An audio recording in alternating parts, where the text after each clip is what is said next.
السلام عليكم ورحمة الله وبركاته. أهلا وسهلا بيكم على قناة حلاوة أكلنا مع ندى الحديدي. النهاردة هنعمل مع بعض تورتة صغيرة كده، هنعملها بأقل التكاليف.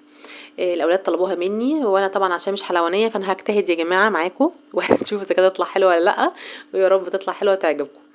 المهم لما اجي بستعمل الكيك، انا بستعملش كيك الاسبونج، انا بستعمل الكيك عادي اللي هو احنا بنعمله ب3 بيضات او بيضتين.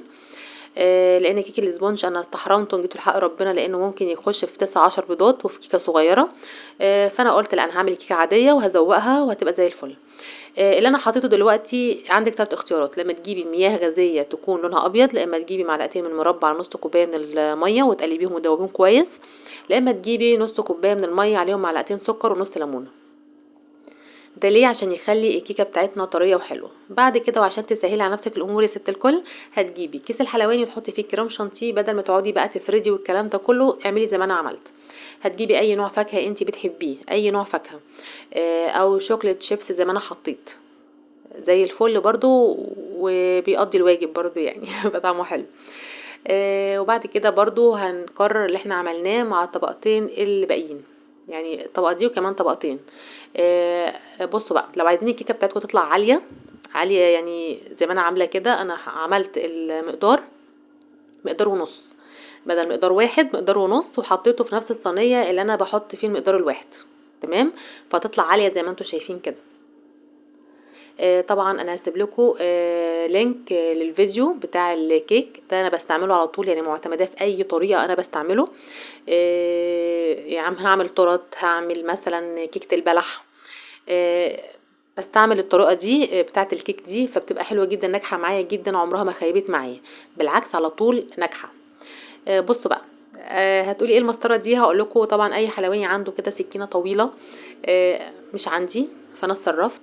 الشطره بتغزل بالرجل ايه يا جماعه؟ كملوا انتوا المثل بقى فانا جبت المسطره بتاعت امي وغسلتها كويس قوي، وبعد كده استعملتها بديل للسكينه الكبيره دي. وعلى فكره كانت حلوه جدا، كانت بتفرد الكريم شانتيه بطريقه حلوه يعني، ما خدش معايا وقت، بالعكس يعني اسعفتني. تمام. وبرده هتقولي ايه الطبق الباركس اللي انتي حطاه؟ برده الحلواني بيبقى عنده ايه؟ بيبقى عنده كده ترابيزه صغننه بيحطها تحت التورت عشان خاطر تقعد تلف بسرعه، صح؟ انا عندي بقى الصينيه البايركس دي بتلف حلو قوي على الرخامه فانا قلت هستعملها بدل الايه، بدل الترابيزه الصغيره دي. وبعد كده بقى هنعمل ايه؟ سيبكم اللي انا قلته ده كله، خليكم بقى معايا. هنبتدي برضو على التورته من فوق ان انا احط كريم شانتيه زي ما انتم شايفين، وعشان هو ده متشاف لازم اسويه بقى، يعني لازم اخلي شكله حلو كده من فوق. تمام. تمام، هسويه كويس. وبعد كده هجيب الشوكولاته دي انا مسيحاها في الفرن عادي يا جماعه. في الفرن ازاي؟ هقولك. هتجيبي اللي هو الشوكولاته الخام، هتحطيها في طبق ستانلس مثلا، وهتحطي عليها نص معلقه صغيره من الزبده و4 معالق من اللبن، وهتحطيها في الفرن لغايه ما تسيح، وتقلبيها التقليبه الحلوه، وتحطيها في الكيس تخزين زي ما انا عملت كده. طبعا هي كانت سخنه، كنت ماسكاها بالقوه، مش عايزه اقول لكم كنت ماسكاها بالقوه والله. اي حاجه بقى هتنزل على الطبق من تحت احنا دلوقتي هندريها بالكريم شانتيه زي ما انتم شايفين كده. الكريم شانتيه انا جبته حطيت عليه لون طعام احمر، وقلبته تقليبه صغيره، خليته مشبح زي ما انتم شايفين كده، يعني ابيض في روز.